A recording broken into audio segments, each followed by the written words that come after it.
Savez-vous que le château de Montesquieu inspire les philosophes, mais aussi les peintres?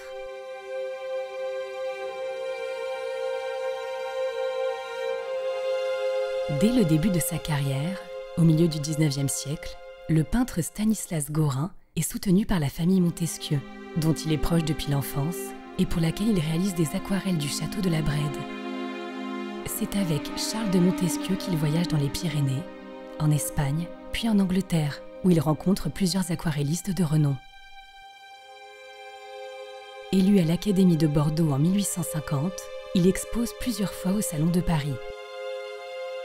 Ses premiers maîtres, Antoine-Désiré Héroux et Eugène Isabey, lui transmettent le goût des paysages romantiques et des vues pittoresques. Son travail nous entraîne dans les méandres de ses explorations et de ses pensées. D'éclatantes aquarelles, des lavis gris ou des dessins hachurés à la plume et à l'encre saisissent les effets de la lumière sur l'eau et dans le ciel, le vent dans les voiles.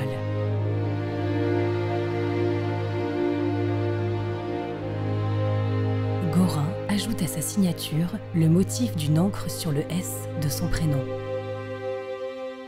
Il passe la dernière partie de sa vie à la Brède et devient le premier maître d'Odilon Redon.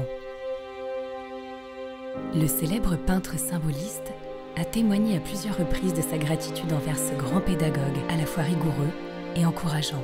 Redon écrit à propos de Gorin: « Son premier mot, je m'en souviendrai toujours, fut de m'aviser que j'étais moi-même et de ne me permettre jamais de donner un seul trait de crayon sans que ma sensibilité et ma raison ne fussent présentes. » Ajoutant que c'est un aquarelliste distingué et très artiste.